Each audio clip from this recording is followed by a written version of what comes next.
देखिए बच्चों, अगली प्रश्नावली है 9.4। इसमें हम पढ़ेंगे आंशिक भिन्नों के वियोजन द्वारा समाकलन। ठीक है, आंशिक भिन्नों के वियोजन द्वारा समाकलन। अब ये होता क्या है, कैसे करना है, तो देखिए इसकी कुछ टाइप हैं।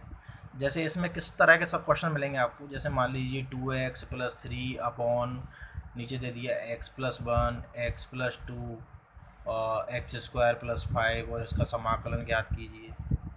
क्लियर बच्चों। तो इस टाइप के हमें क्वेश्चन दिए जाएंगे जो परिमेय फलन में होंगे। ठीक है, परिमेय का मतलब जिसमें अंश हो और क्या हो, हर हो। ठीक है, परिमेय फलन के रूप में, परिमेय बीजीय फलन। तो इनका हम क्या करेंगे बच्चों, इनका वियोजन करेंगे। ठीक है, उनके कुछ मेथड हैं वो मैं आपको बताऊंगा। क्वेश्चन इस टाइप का होगा, बटे के फॉर्म में, अंश और हर के फॉर्म में, p/q के फॉर्म में। अच्छा, इसमें एक चीज़ जरूर काम आएगी, उचित परिमेय फलन। उचित परिमेय फलन जो हम मेथड पढ़ेंगे वो इनके लिए पढ़ेंगे। किसके लिए? उचित परिमेय फलन। उचित परिमेय फलन का मतलब है कि अंश में x की घात जो होगी, हर में x की घात से कम होनी चाहिए।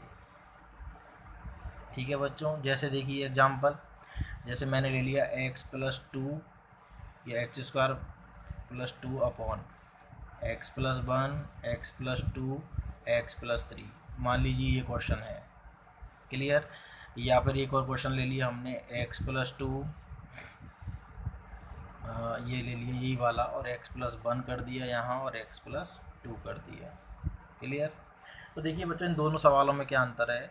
ऊपर अंश में अगर हम देखें तो x की पावर मैक्सिमम कितनी है बच्चों, 2 है।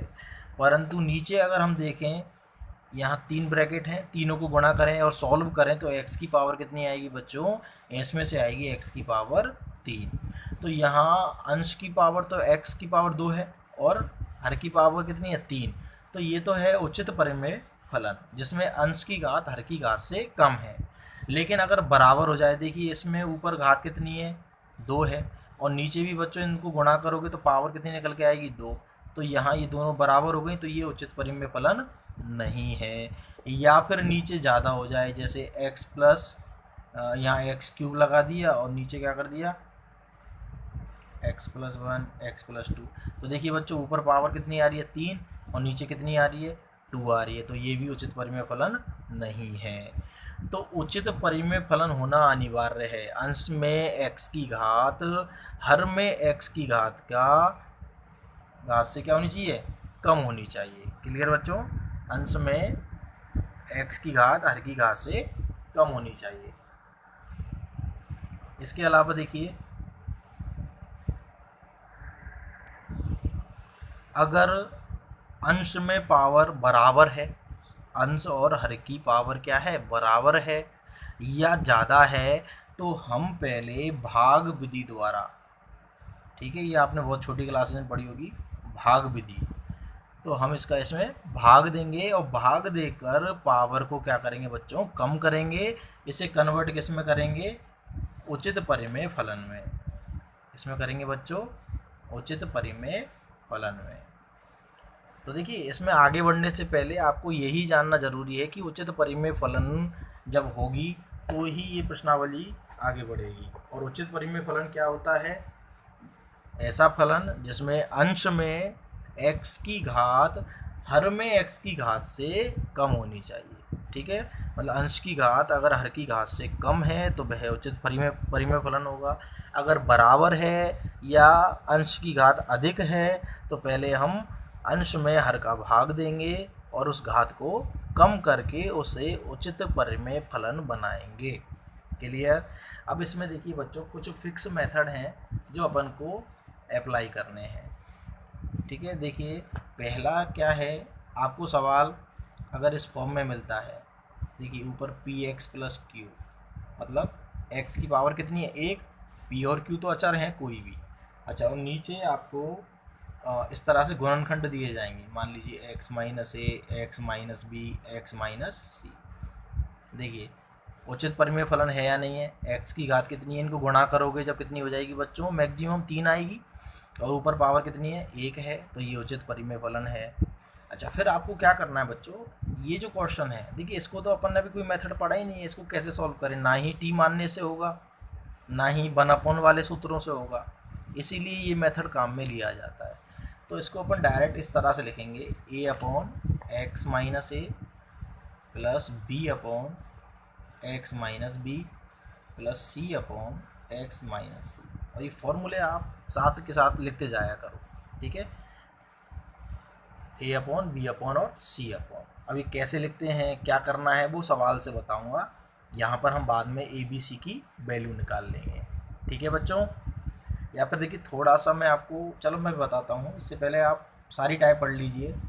दूसरी टाइप जैसे मान लीजिए पी एक्स प्लस क्यू, तो ये तो है ही है, और नीचे इस बार मैंने ले लिया एक्स माइनस ए का होल स्क्वायर ले लिया, और दूसरा ले लिया एक्स माइनस बी। देखिए जब एक घातीय गुणनखंड थे तो सीधे ही अपन ने क्या लिख दिया, ए अपॉन पहला प्लस बी अपॉन दूसरा प्लस सी अपॉन तीसरा।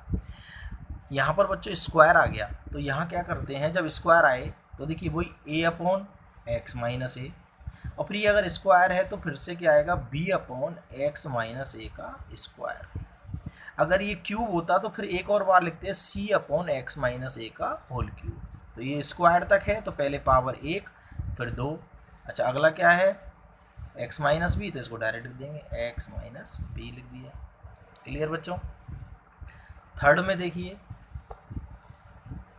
P x plus Q upon, मान लीजिए जैसे मैं अभी बता रहा था आपको, एक्स माइनस ए का मैं इसको क्यूब कर दूँ, और ये एक्स माइनस बी ही है, ठीक है। तो इसमें कैसे लिखोगे, ए अपॉन पहले एक्स माइनस ए, फिर बी अपॉन, अब स्क्वायर कर दो, फिर सी अपॉन, कहाँ तक ले जाना है, जहाँ तक दे रखा है क्यूब तक ले गई, फिर d upon x minus b, ठीक है। ये ए बी सी डी, ये कोई भी अचर ले सकते हो, इनकी अपन वैल्यू निकालेंगे बाद में, कैसे निकालेंगे वैल्यू वो भी मैं आपको सिखाऊंगा। चौथा है, अगर इस तरह से हो नीचे, देखिए जैसे एक्स स्क्वायर प्लस ए हो, जैसे x square plus 3, x square plus 4, x square plus 5, कुछ भी, और साथ में क्या हो, जैसे एक्स माइनस ए ही है, तब क्या करोगे, या बी मान लीजिए इसको। तो देखिए बच्चों, इसमें जब एक्स स्क्वायर वाला पद आ गया, द्विघात वाला, देखो जब यहाँ एक घातीय गुणनखंड थे, ये एक घातीय गुणनखंड है, एक्स की पावर सब में कितनी है, 1 है। क्लियर बच्चों, तब तो ए बी सी डी से काम चल जाता है, लेकिन जब एक्स स्क्वायर आ जाए तो 2 लेने पड़ते हैं हमें, 2 अचर। तो देखो एक के साथ एक्स लेना पड़ता है, प्लस दूसरा अचर बी ले लिया, और अपॉन में एक्स स्क्वायर प्लस ए। और दूसरा कौन है बच्चों, ये एक घातीय गुणनखंड है, ये सिंपल गुणनखंड है, एक्स की पावर कितनी है इसमें 1, तो इसके लिए तो कोई भी एक अचर सी ले लिया, और एक्स माइनस बी। जब वो द्विघात आ जाए तब अपन को क्या करना है, ऊपर a x plus b, b x plus c, या सी एक्स प्लस डी, कुल मिला के 2 अचर लेते हैं, एक अचर नहीं लेते हैं। जब एक घातीय गुणनखंड है तो ऊपर केवल एक अचर लिया जाता है।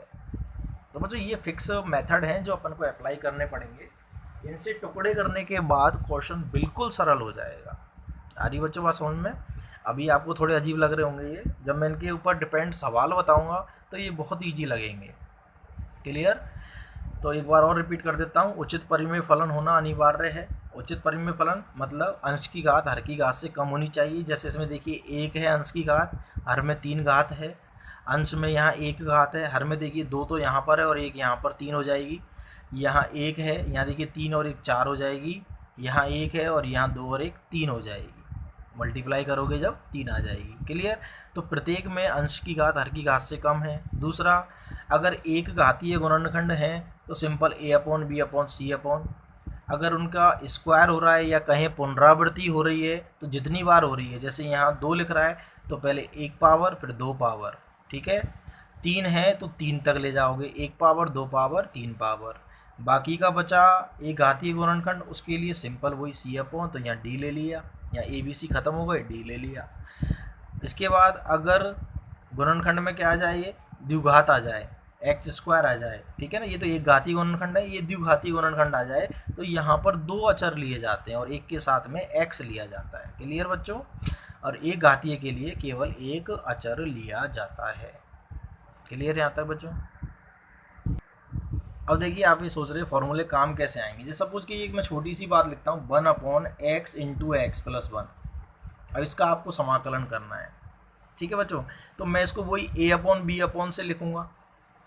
और जैसे अभी तो मैं आपको डायरेक्ट बताता हूँ कि मैंने मान लो इसको ये लिख लिया 1/x माइनस 1/x प्लस 1। इसको मैं ये लिख सकता हूँ, मैं ये कह रहा हूँ वो चीज़ मैं अभी समझाऊंगा उन्हीं सूत्रों से। तो देखिए कितना आपको फ़ायदा होगा। आपने इस चीज़ को डायरेक्ट ये लिख दिया और इसका आप डायरेक्ट आप समाकलन कर सकते हो। 1/x का आप जानते हो log x, और 1/x प्लस 1 का हो जाएगा log x plus 1 plus c। देखिए कितना आसान हो गया। क्लियर? अब मैंने इसको ये लिखा, तो इसी को क्या बोलते हैं बच्चों? आंशिक भिन्नों का वियोजन। ठीक है, अब ये मैंने कैसे लिखा है वो अपन सवाल में पढ़ेंगे। क्लियर बच्चों, यहाँ तक समझ में आया? देखिए क्वेश्चन करते हैं इस पर डिपेंड। देखिए बच्चों एक्सरसाइज के ही क्वेश्चन है। पहला क्वेश्चन देखिए, तो यहाँ पर तो ये वही टाइप का हो गया। तो 6 जो टाइप दे रखी थी आपको 1/, वाली, इसमें आंशिक भिन्न की कोई ज़रूरत ही नहीं है। देखिए उसमें मैंने आपको क्या बताया था कि यहाँ x² होना चाहिए, तो मैं 9 को कॉमन निकाल लेता हूँ। क्या बन जाएगा बच्चों? 16/9 माइनस का x² dx। ठीक है, ये 9 तो बाहर आ गया और ये क्या बन गया? देखो इसको लिख सकता हूँ 4/3 का स्क्वायर माइनस x²। और ये फॉर्मूला किस में चला गया? 1/a² minus x²। देखो आपको याद नहीं हो तो मैं लिख देता हूँ 1/a² माइनस x²। क्या बताया था? 1/2a log a plus x upon a minus x plus सी।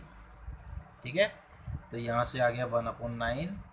देखिए 1/2a, a कितना है? 4/3 log a प्लस एक्स बटे a माइनस एक्स प्लस सी। अब बच्चों यहाँ से क्या आ जाएगा? 3 से देखिए ये 3 बार कट गया, ये आ गया 1/3 दूनी 6 24 log, इसको सॉल्व करने पर आएगा बच्चों 4 plus 3x upon 4 minus 3x। ऊपर और नीचे 3 लघुत्तम आएगा, कट जाएगा। 3 इधर गुणा होगा 3x, 3 इधर गुणा होगा 3x। तो ये अपना आंसर हो गया। क्लियर?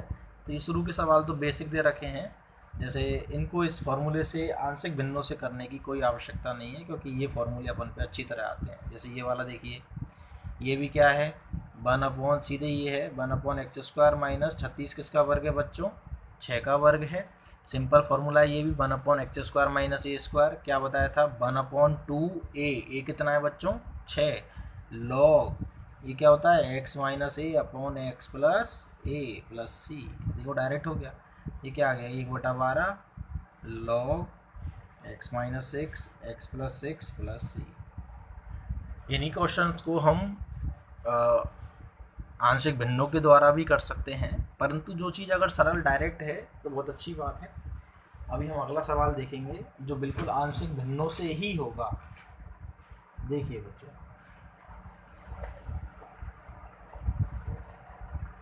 Question number 3।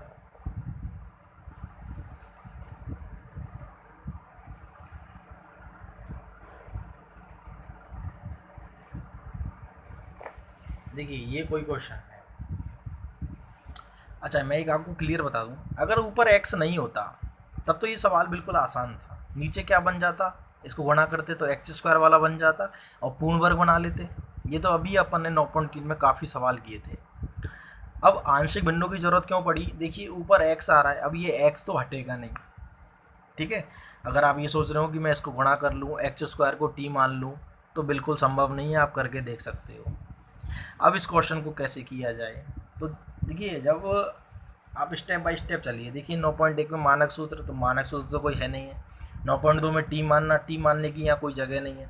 9.3 में ऊपर 1 होना जरूरी है, यहाँ 1 नहीं है, तो 9.3 कैंसिल हो गई। अब अपन आ गए आंशिक भिन्नों पर। देखिए ज़्यादा मेथड नहीं है समाकलन में, इसलिए आपको ज़्यादा टाइम नहीं लगेगा। फिर आपकी प्रैक्टिस होती जाएगी तो आपको बिल्कुल भी टाइम नहीं लगेगा। क्लियर बच्चों? अब अपन को करना कैसे है, ध्यान से देखिए। आंशिक भिन्नों की मेथड पर चलते हैं। तो पहले इसको देखिए आप, ये उचित परिमेय फलन है या नहीं है। देखिए x की पावर कितनी ऊपर? 1, और नीचे कितनी गुणा करोगे तो एक और एक 2 हो जाएगी, तो बिल्कुल उचित परिमेय फलन है। तो अब अपन क्या करेंगे, माना, देखिए क्या मेथड था उसमें, 3x upon x plus 1 into x minus 2। तो वहाँ पर पहला ही फॉर्मूला पढ़ा था अपन ने कि ऊपर पी एक्स प्लस क्यू है और एक घातीय गुणनखंड है, पढ़ा था बच्चों, अभी लिखाए थे मैंने 4। तो उनमें से देखिए, ये आपको पहला ही बताया था फर्स्ट कि एक घातीय गुणनखंड अगर हैं और ऊपर पावर कम है तो किस तरह लिखते हैं, ए अपॉन बी अपॉन सी अपॉन। देखिए बिल्कुल आसान है, आप बिल्कुल ध्यान से देखते जाइए। आपने देखा एक घातीय गुणनखंड है, क्लियर। आपको एक चीज़ तो ये देखनी है, और सबसे पहली चीज़ क्या देखनी है, उचित परिमेय फलन, और ये बिल्कुल उचित परिमेय फलन है। तो इसको डायरेक्ट आप क्या लिख दीजिए, a upon x plus 1 plus b upon x minus 2। Clear बच्चों यहाँ तक। इसके बाद आपको क्या करना है, लघुत्तम लेना है। तो देखिए जब भी आप लघुत्तम लेंगे सेम आएगा, इधर तो ये चल ही रहा है और इधर आप लघुत्तम लोगे तो हमेशा सेम आएगा, आएगा नहीं आएगा बच्चों, ये दोनों हमेशा सेम आएंगे। तो देखिए इधर क्या आ जाएगा, a into x minus 2 plus b into x plus 1। Clear. और देखिए ये लघुत्तम हमेशा क्या हो जाएंगे, कैंसिल हो जाएंगे। तो आपके सामने ये केवल 3x बराबर a into x minus 2 plus b into x plus 1 रह जाएगा। ठीक है। अब देखिए बच्चों ध्यान से, अगर हम बुक के मेथड से चलते हैं, देखिए बुक में क्या मेथड दे रखा है कि अब आप इनको गुणा कीजिए। अब अपन को भाई ए और बी निकालने हैं। क्लियर। तो ए और बी कैसे निकालने हैं, मैं आपको सिंपल मेथड बता रहा हूँ, बुक के मेथड से मत चलना। देखिए आपको ए और बी निकालने हैं, यहाँ ध्यान से देखिए आपके फैक्टर क्या है, एक्स प्लस 1 और एक्स माइनस 2। अगर मैं इनको बराबर जीरो करूँ तो एक्स की वैल्यू क्या आएगी बच्चों, अगर मैं इसको बराबर जीरो करूँ तो, या फिर ये कह लो कि ये कहाँ पर जीरो होगा, एक्स बराबर -1 पर होगा या नहीं होगा। ये कब जीरो बनेगा, जब एक्स बराबर 2 रखोगे। ठीक है, ये इन दोनों के हल हुए या नहीं हुए। अगर ये जीरो कब बनेगा, एक्स बराबर जब मैं -1 रखूँगा, और ये जीरो कब बनेगा, जब मैं एक्स बराबर 2 रखूँगा। तो आप सिंपल एक काम कीजिए, यहाँ पर दोनों पक्षों में पहले एक्स बराबर -1 रखिए। देखिए एक्स बराबर -1 रखने पर इससे क्या होगा, 3 इसकी जगह -1, ए -1 -2 प्लस बी, और ये चीज़ क्या बन जाएगी आपकी, जीरो। क्या बन जाएगी, देखिए जीरो बन जाएगा, तो बी सीधा ही ख़त्म हो गया। क्या बचा, -3, ये हो गया -3 ए, और ये चीज़ हो गई जीरो। ए आ गया तुम्हारा बच्चों यहाँ से सीधा ही 1। ठीक है। बुक में जो मेथड दे रखा है, गुणा कीजिए फिर तुलना कीजिए, बहुत लंबा प्रोसेस है, बिल्कुल भी ना लगाएं। ये सबसे आसान प्रोसेस मैं आपको बता रहा हूँ। एक्स बराबर, देखिए पहले इनको जीरो करके देख लीजिए, या फिर देख लीजिए जीरो कब बन रहे हैं। यहाँ एक्स बराबर -1 रखूँगा तो जीरो बनेगा, और यहाँ 2 रखूँगा तो जीरो बनेगा। तो 2 वैल्यू आ गई मेरे पास, तो एक बार -1 रख लीजिए और एक बार अब 2 रख लीजिए। देखिए एक्स बराबर 2 रखने पर, ये सबसे आसान मेथड है। क्लियर। इसके अलावा अगर वैल्यू कम पड़ती है तो आपका जो मन करे वो रख लीजिए। एक्स बराबर आप 0 भी रख सकते हो दोनों पक्षों में, एक्स बराबर आप 10 भी रख सकते हो, 50 भी रख सकते हो, -1 -2 -3 कुछ भी रख सकते हो, आपको कोई नहीं रोकने वाला, क्योंकि दोनों पक्षों में आप रख रहे हो, इसलिए आपका बिल्कुल करेक्ट है। क्लियर। और इन मानों को रखोगे तो आपके डायरेक्ट के जीरो बन जाएंगे। जैसे -1 रखा तो बी वाला पार्ट आपका डायरेक्ट जीरो बन गया, इसलिए ए डायरेक्ट मिल गया। अगर आप कुछ और रखते हो मन से तो ए और बी में आपको समीकरण मिलेगा, फिर यहाँ रखोगे फिर समीकरण मिलेगा, फिर आपको समीकरण सॉल्व करने होंगे। यहाँ समीकरण का भी झंझट खत्म। बी वाला पार्ट जब जीरो हो गया तो सीधी सी बात है, केवल ए बच रहा है और अचर बच रहा है, तो ए की वैल्यू डायरेक्ट आ गई। इसी तरह आप 2 रखिए, तो देखिए 3 और मैंने यहाँ 2 रख दिया, ए 2 -2। अब देखिए आपका ए ऑटोमेटिक जीरो हो जाएगा, इस बार कौन हो गया जीरो, ए जीरो हो जाएगा, तो बी आपका डायरेक्ट आ जाएगा। देखिए ये कितना हो गया 6, ये हो गया आपका 2 में से 2 गया तो जीरो, प्लस ये कितना हो गया बच्चों 3b, तो 3b बराबर 6, बी बराबर कितना आ गया 2 आ गया। अब अपन सवाल पर बढ़ते हैं। तो अपन ने क्या माना था बच्चों, ये माना था, तो अतः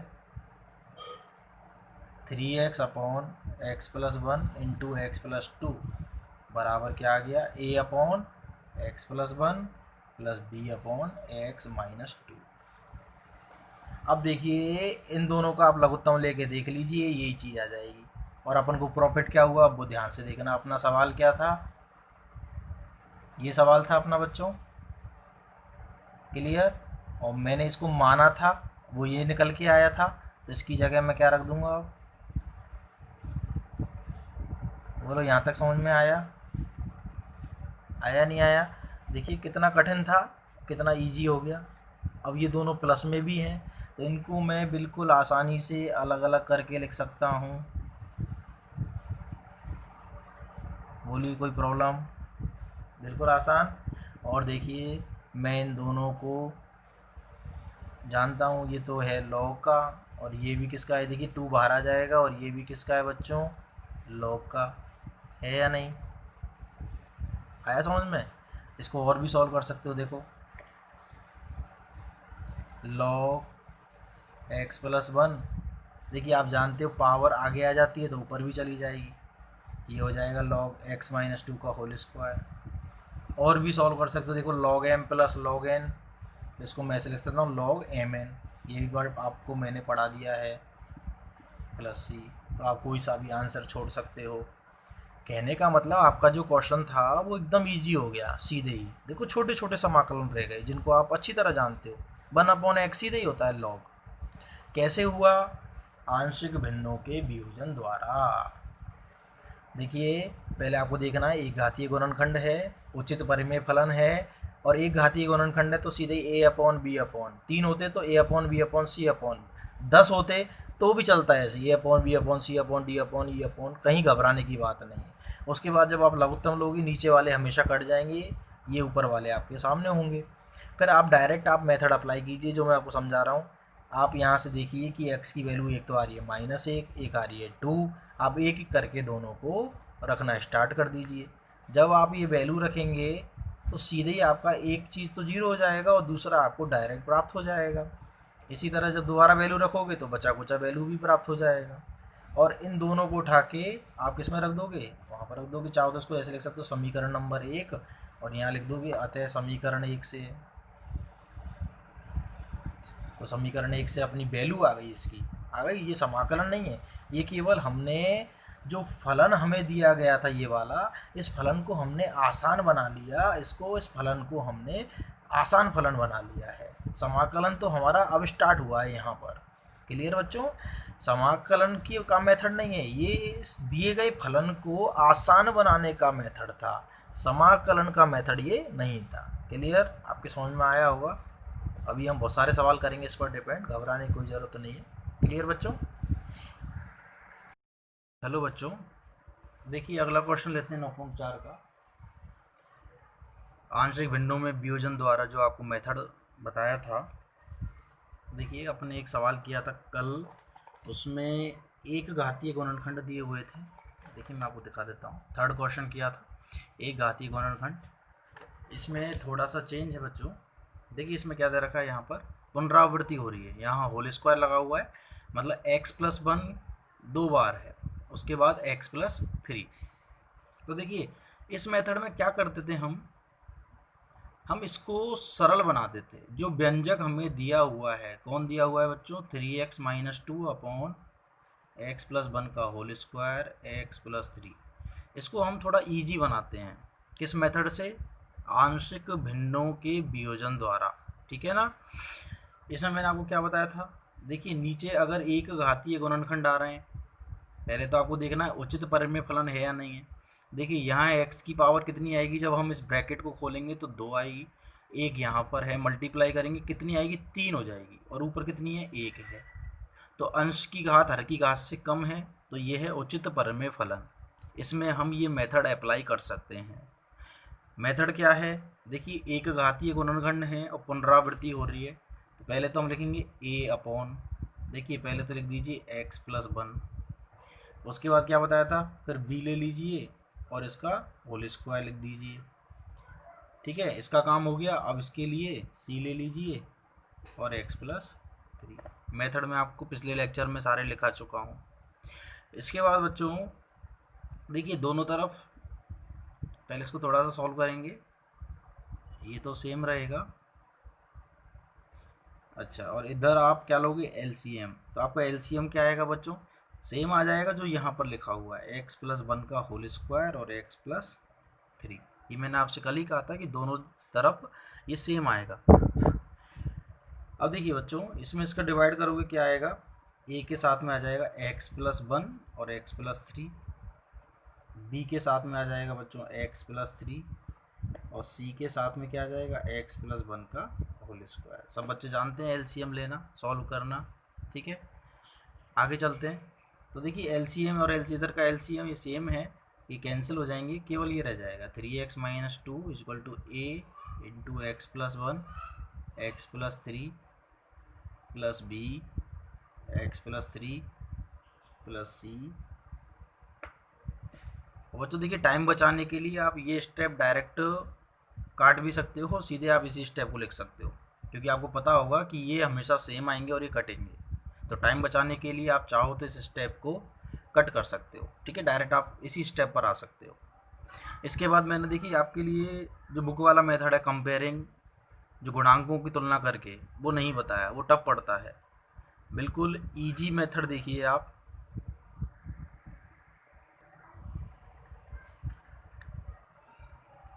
क्या बताया था, x की वैल्यू देखिए यहाँ से, अगर हम बराबर जीरो करके देखें तो x की वैल्यू एक तो माइनस वन आ रही है, यहाँ से भी माइनस वन आ रही है, और यहाँ से माइनस तीन।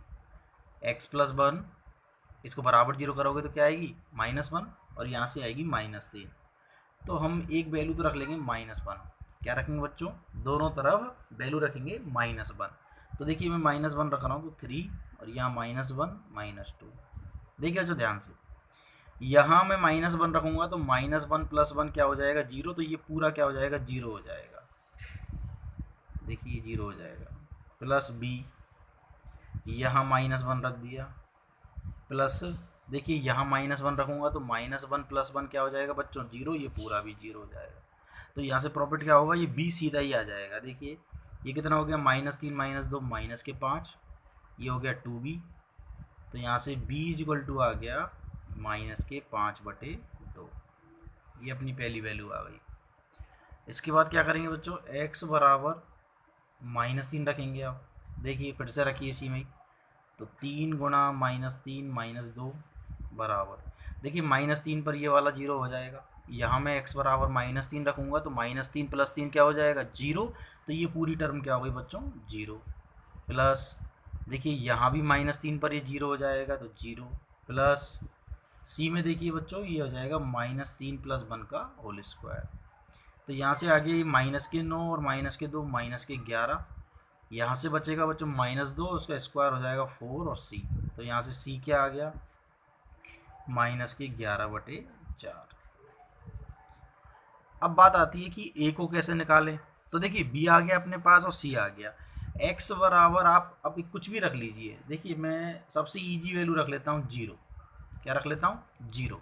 तो देखिए जीरो रखूँगा मैं, three zero minus two is equal to a. देखिए बच्चों क्या हो जाएगा, जीरो प्लस ए कितना हो गया, एक। जीरो प्लस तीन कितना हो गया, तीन। आगे क्या है, प्लस का बी। देखिए बी की वैल्यू है मेरे पास माइनस के 5/2। आगे चलिए, जीरो प्लस तीन कितना हो गया, तीन।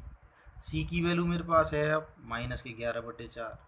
तो जीरो प्लस एक का होल स्क्वायर कितना हो जाएगा, एक। अब यहाँ से ए आ जाएगा आपका। तो यहाँ से देखिए क्या बचा, माइनस के दो is equal to three a minus के 15/2 माइनस के 11/4।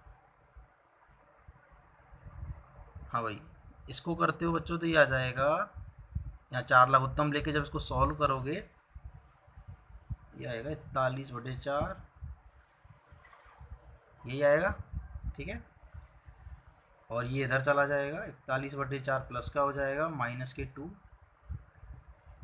तो ये कितना बच जाएगा, ये हो जाएगा 33/4, और 3 से 33 कटेगा तो ए बराबर आ गया 11/4।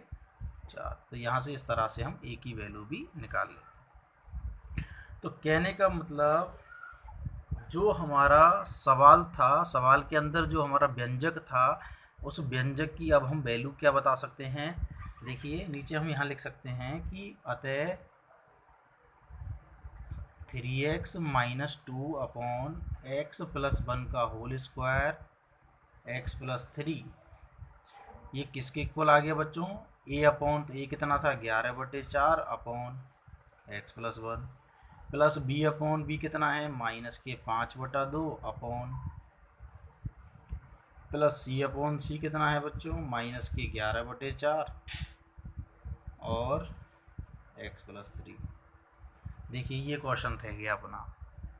बोलो बच्चों आया समझ में? नहीं आया? अब इसका समाकलन तो बिल्कुल आसान है। देखिए क्या हो जाएगा। अब इसका समाकलन करना है हमें। हमारा क्वेश्चन क्या था? ये था 3x माइनस 2 अपॉन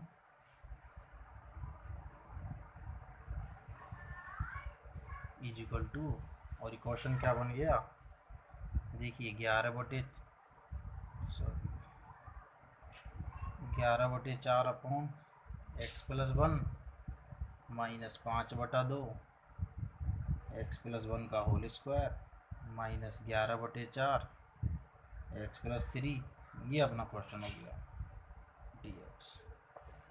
बस सबको सेपरेट कर दीजिए। देखिए 11/4 तो बाहर आ जाएगा, समाकलन किसका हो जाएगा 1 अपॉन एक्स प्लस 1 का।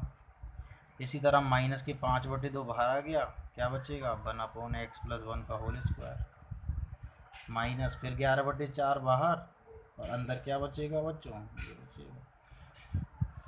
अब देखिए 1 अपॉन एक्स का अपकलन सब जानते हो सीधा लॉग में जाता है, तो 11/4 और ये सीधा लॉग में चला गया बेटा। अब देखो 5/2, देखिए बच्चों ये भी डायरेक्ट होता है 1 अपॉन एक्स स्क्वायर का। देखिए जब तुम 1 अपॉन एक्स का अपकलन करते हो, ये मैंने डायरेक्ट याद कराया था, क्या होता है माइनस 1 अपॉन एक्स स्क्वायर। तो जब माइनस 1 अपॉन एक्स स्क्वायर का समाकलन करोगे तो बच्चों क्या आ जाएगा 1 अपॉन एक्स, आएगा नहीं आएगा? तो देखिए जब 1 अपॉन एक्स स्क्वायर का समाकलन करोगे तो क्या आ जाएगा माइनस 1 अपॉन एक्स। ठीक है, ये डायरेक्ट ही आ जाएगा। जब माइनस 1 अपॉन एक्स स्क्वायर का समाकलन 1 अपॉन एक्स है, तो 1 अपॉन एक्स स्क्वायर का समाकलन क्या हो जाएगा माइनस 1 अपॉन एक्स। ये डायरेक्ट याद रखिए, काम आते हैं ये छोटे छोटे सूत्र। आगे माइनस 11/4, और देखिए ये फिर लॉग में चला गया। अच्छा और भी इसको सॉल्व कर सकते हो। देखो कैसे, इन दोनों में 11/4 कॉमन आ रहा है। देखिए तो 11/4 और क्या आ जाएगा log x plus 1 minus log x plus 3, और बच्चों ये माइनस माइनस क्या हो गया प्लस के 5/2 बटे में क्या है एक्स प्लस 1 प्लस सी।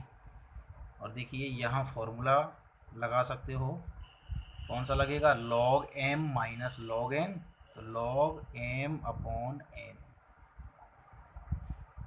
प्लस 5/2। तो देखिए बच्चों कितना आसान सवाल था, कोई भी टफ नहीं है। अपन को सिर्फ ये टाइप देखनी है अपनी। हमने हमारी टाइप देख ली, एक घातीय गुणनखंड है, पुनरावृत्ति हो रही है। मैंने जो टाइप लिखाई थी उनमें आप देखोगे कि पुनरावृत्ति हो रही है, तो क्या करते हैं ए अपॉन बी अपॉन, जहाँ तक पुनरावृत्ति हो रही है, अगर ये 3 होते तो आगे एक और पद आता सी अपॉन एक्स प्लस 1 का होल क्यूब, और इसके लिए अपन क्या लिख देते थे डी अपॉन एक्स प्लस 3। फिर लघुत्तम लिया, उसके बाद एक्स की अपन ने वैल्यू रख ली। ठीक है ना, 2 वैल्यू तो यहीं से मिल गई, एक नहीं थी तो अपने मन से क्या रख लिया 0 रख लिया। यहाँ से ए बी सी निकाले, बच्चों देखिए सवाल एकदम आसान हो गया था। क्लियर आया यहाँ तक समझ में? अगला देखिए,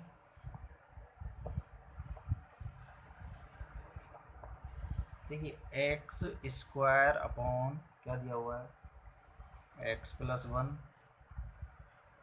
एक्स माइनस 2 एक्स माइनस 3। तो हम डायरेक्ट यहीं से इसको पहले सॉल्व कर लेते हैं। माना देखिए बच्चों तीनों गुणनखंड एक घातीय हैं, यहाँ भी x की पावर 1 है, यहाँ भी 1 है, और यहाँ भी 1 है। क्लियर, नीचे मैक्सिमम पावर कितनी हो गई 3, ऊपर कितनी हो गई 2, तो उचित परिमेय फलन भी है, तो कोई प्रॉब्लम नहीं है। अब इसको क्या लिखेंगे वही ए अपॉन, सिंपल एकदम, एक घातीय वाला है तो ए अपॉन बी अपॉन और बच्चों सी अपॉन। ठीक है, इसके बाद एक्स स्क्वायर अपॉन, ये तो सेम है, ठीक है, लघुत्तम वही आने वाला है, ये मैंने आपसे पहले ही बता दिया। देखो x plus one, x minus two, x minus three, क्या बचेगा ऊपर, ए के साथ में आएगा x minus two, x minus three, B के साथ में x plus one, x minus three, जगह कम रह गई है, एक्स प्लस वन और एक्स माइनस टू। ठीक है बच्चों, देखिए लघुत्तम कैंसिल हो गए तो क्या बचेगा, एक्स स्क्वायर बराबर a x minus two x minus three plus B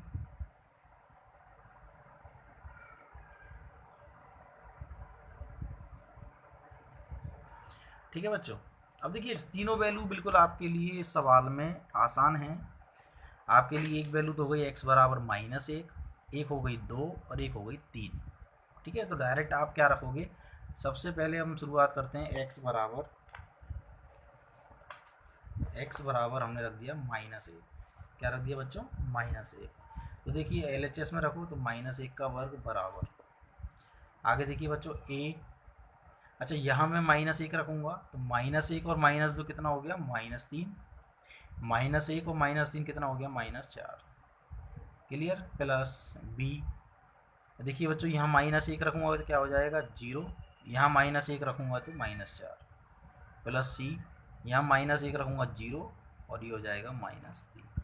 तो देखिए ये पूरा तो जीरो हो गया, क्या बचा, यहाँ वन बचा बराबर, ये चार तिया बारह ए, तो यहाँ से ए आ गया बच्चों 1/12। देखिए ये तो सब अचर हैं, ए बी सी जो भी आते हैं ये सब बाहर आने वाले हैं, तो इससे आपको परेशान होने की कोई ज़रूरत नहीं है। ठीक है, ये इसकी वैल्यू कितनी आ रही है, लेकिन सही आनी चाहिए बस। एक्स बराबर क्या करेंगे, अब अगली वैल्यू रखते हैं, दो रख देते हैं यहाँ पर, एक्स बराबर दो। तो देखिए बच्चों दो का स्क्वायर कर देंगे इधर, इज इक्वल टू, आगे चलते हैं ए, देखिए ध्यान से, दो माइनस दो क्या हो जाएगा, जीरो, दो माइनस तीन क्या हो जाएगा, माइनस एक, प्लस बी, देखिए दो और एक तीन, और दो में से तीन गया तो माइनस एक, प्लस सी, दो और एक तीन और ये जीरो।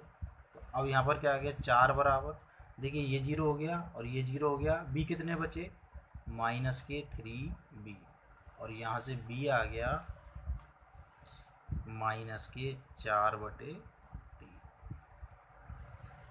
ठीक है बच्चों, देखो यहीं पर निकाल देता हूँ एक वैल्यू और ताकि आपको ये दिखता रहे समीकरण। अब एक्स बराबर एक बार तीन और रख लेते हैं, तो देखिए डायरेक्ट रख देता हूँ मैं, तीन का स्क्वायर कितना हो जाएगा बच्चों, नौ हो जाएगा। ठीक है, तीन में इसमें रखूँगा ये जीरो हो जाएगा, तीन इसमें रखूँगा ये जीरो हो जाएगा, और सी के साथ में जब मैं तीन रखूँगा तो देखिए तीन और एक चार, तो ये हो गया, और तीन में से दो गया तो एक, मतलब 4c रह गया, क्या रह गया, 4c। तो सी यहाँ पर कितना आ गया, 9/4। क्लियर बच्चों, सी कितना आ गया, 9/4। अब मैं ये तीनों वैल्यू कहाँ रख दूंगा, यहाँ रख देंगे और फिर हम इसको सॉल्व कर देंगे। देखिए तो अपना क्वेश्चन क्या था,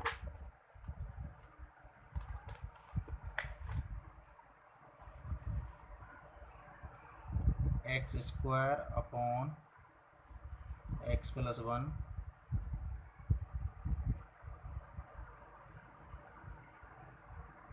इज इक्वल टू, देखिए क्या माना था, A upon B upon C upon, ठीक है, तो ए अपॉन कितना, ए कितना 1/12, तो ये आ गया 1/12 upon x plus one, B कितना आया बच्चों, माइनस के 4/3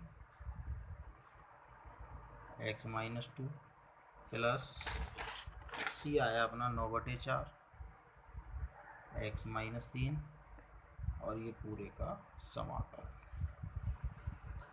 तो देखिए सवाल बिल्कुल आसान हो जाएगा जब आप इस मेथड को लगाओगे, तो आपका जो दिया गया फलन है वो बिल्कुल इजी हो जाएगा। अब इसका अगर हमें समाकलन करना है तो पहले सबको अलग अलग करेंगे। देखो 1/12 बाहर आ गया, क्या बचा, 1/x प्लस वन, माइनस 4/3 बाहर आ गया, 1/x माइनस टू, प्लस के 9/4 बाहर आ गए, 1/x माइनस थ्री। ठीक है बच्चों, समाकलन करते जाइए, सबके समाकलन क्या हो जाएंगे, लॉग में हो जाएंगे, log x plus one minus 4/3 log x minus two plus 9/4 log x minus three plus c. तो ये अपना बच्चों आंसर हो गया। देखिए बच्चों 7वां क्वेश्चन देखिए, इसमें क्या चेंज है देखिए, उसको थोड़ा सॉल्व करते हैं पहले। देखिए इन दोनों में कॉमन आ रहा है एक्स स्क्वायर, क्या बचा एक्स माइनस वन।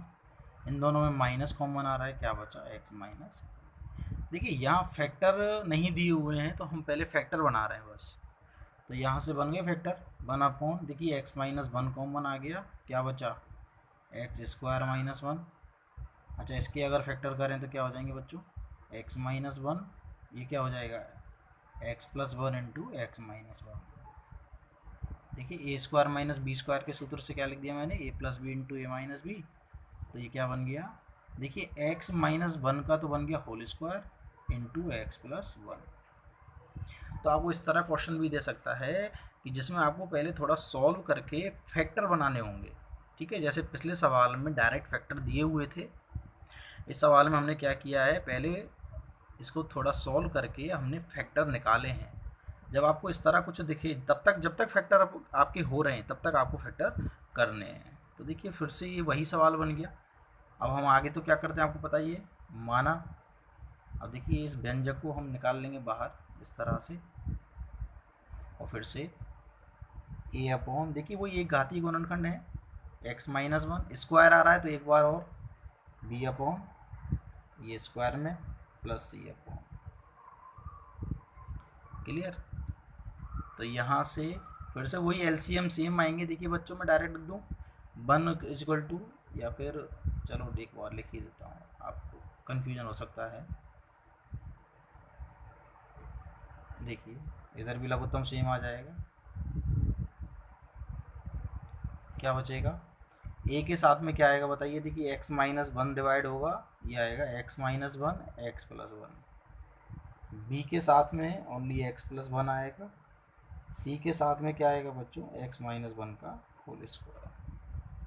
तो यहाँ से क्या आ जाएगा 1 = देखिए मैं इधर लिख देता हूँ, यहाँ से आ जाएगा 1 = a x minus one x plus one, b x plus one और सी एक्स माइनस वन का होल स्क्वायर। क्लियर, कोई प्रॉब्लम नहीं है। अब एक्स बराबर क्या रखोगे, एक बार तो 1 रख लो, ये अब तो आइडिया लग रहा होगा आपको। देखो 1 रखते ही क्या हो जाएगा, ये वाली चीज़ जीरो हो जाएगी, ये वाली चीज़ जीरो हो जाएगी, केवल क्या बचेगा बी, और 1 और 1 2, तो बी आ जाएगा तुम्हारा डायरेक्ट 1/2। क्लियर बच्चों। इसी प्रकार x बराबर एक बार -1 रख लो, तो देखिए -1 पर क्या होगा, इधर आपको कुछ नहीं रखना, इधर तो इस बार अचर दे दिया, इधर x है ही नहीं है, तो इधर तो ये 1 ही चलेगा प्रत्येक स्टेप में। क्लियर, आपको तो केवल x की जगह रखना है जहाँ x दिख रहा है, अगर नहीं है तो मत रखिए। जब आप -1 रखोगे तो इस बार ये जीरो, इस बार ये जीरो, क्या बचेगा देखिए सी के पास -1 यहाँ रखूँगा तो -1 और -1 -2, और वर्ग करोगे तो 4 आ गया, तो सी बराबर आ गया आपका 1/4, ये दूसरी वैल्यू आ गई। अब कौन बच रहा है, ए बच रहा है, तो एक्स बराबर कुछ भी रख लीजिए, मैंने कहा था सिंपल ही रख लीजिए 0। तो देखिए इधर तो 1 ही रहेगा, इधर क्या आ जाएगा 0 रखोगे तो -1 और ये +1। फिर बी की वैल्यू रखिए, बी कितना है 1/2, 0 रखिए 0 और 1 1, सी की वैल्यू रखिए 1/4, और ये क्या आ जाएगा बच्चों 0 - 1 मतलब -1 और उसका वर्ग 1। तो ये आ गया ए बराबर -1, 1/2 और 1/4 आ गया 3/4। और बच्चों यहाँ से सॉल्व करके ए = आ गया -1/4। क्लियर, आसान है बिल्कुल। तो अपना जो क्वेश्चन था देखिए क्या बन गया, 1/x - 1 का होल स्क्वायर x + 1 dx = क्या था a अपॉन x - 1, फिर था b अपॉन प्लस के b अपॉन x - 1 का होल स्क्वायर और प्लस के c अपॉन x + 1। ठीक है बच्चों। और क्या बताया था, इन सबको सेपरेट कर लीजिए। देखिए -1/4 बाहर, 1/x-1, 1/2 बाहर, 1/x-1 का होल स्क्वायर, 1/4 बाहर और 1/x+1।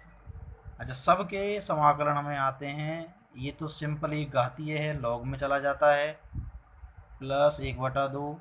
ये मैंने अभी बताया था 1/x² का डायरेक्ट होता है -1/x, और ये बच्चों फिर से लॉग में चला गया, +c।